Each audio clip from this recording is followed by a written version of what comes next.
Hey guys, I haven't made a video in a while, so I thought I'd just do a quick video of basically my thoughts of January and basically how February's going and where I think the market's going to go. So Q4 earnings have been coming in.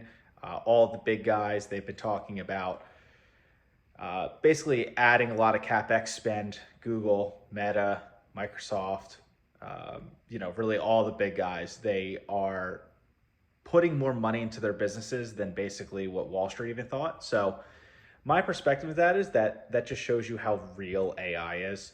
Um, yeah, there was some DeepSeek stuff, which is obviously, if you guys don't know, that's basically the open source version that China made, and it put a lot of fears in if it was worth basically investing in all these modern chips with NVIDIA and making new, you know, models basically to have AI grow and stuff like that. So obviously, large caps think that's a bunch of fugazi basically, and they're still spending more than what Wall Street even expected. Just grand scheme of things, most of the large caps, Wall Street had them going in at 40 to 60 billion dollars, and now we're going, I think, who was it?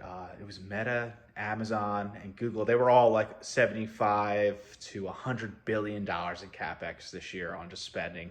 So that's a lot of money, which as an Nvidia shareholder, that makes me very bullish for Nvidia, for AMD, for AI.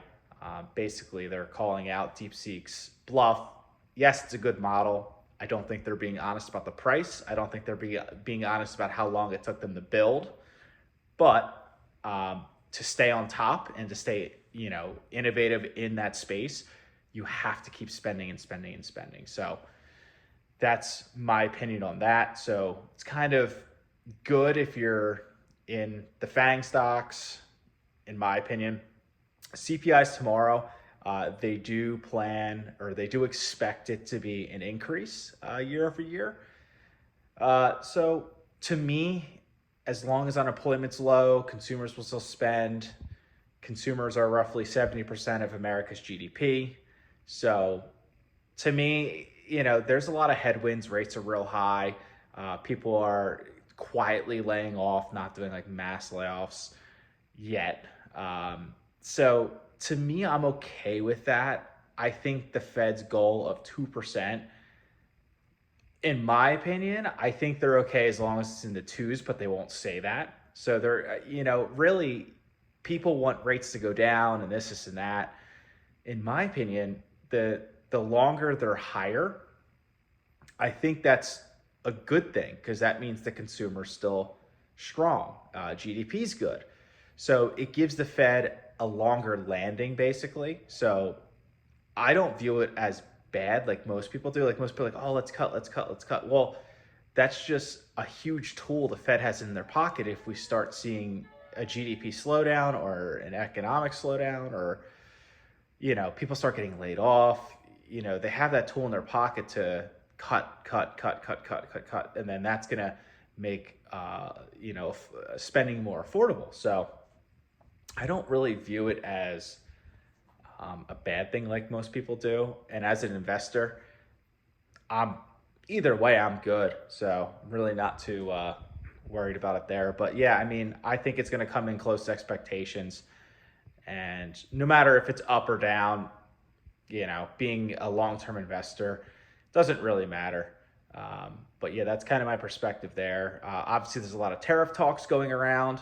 We have Trump basically wagering 25%, signing executive orders. Then last minute, they're negotiating deals with the prime ministers and presidents of those countries.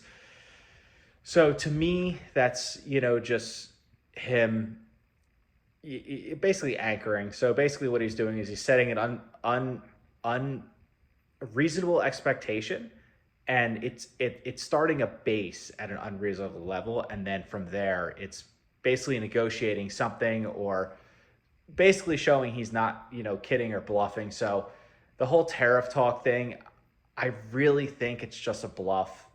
He's really just trying to get what he wants, and he's settling for things, which is kind of how he's doing it. He's like just with the Greenland thing, just with the EU, China, Mexico, Canada, all that stuff. So to me, it's really not something you have to worry about if you're an investor. I don't think tariffs are going to make the cost of goods more expensive. So technically inflation would go up, but then GDP would slow down. Uh, it's, it's something in my eyes. I'm not even worried about tariffs. I think it's really, that's not going to like have a long-term effect because he knows what they do. He's using it as a negotiating tool. So he got, troops on the border on both Canada and Mexico on their side, on our side, and all that stuff. So to me, it's really not a big deal, and I don't let that dictate my market buys or sells. What I've been doing is I'm actually 35% cash right now. Reason being, that's super high. I took some profits in Nvidia at $145 a share. So I took about 15% of my total shares off the table. They were long term, locked that in, and then I actually took about 15% also of my Palantir shares when it hit $80 a share in January. So I'm really sitting on like 35% cash in my portfolio, which is actually the most cash I've sat on in years at this point. I usually like sitting at anywhere from 10 to 20%. I feel pretty good at. The reason being is, a lot can happen in the next couple months. The market's been close to 52-week highs or all-time highs.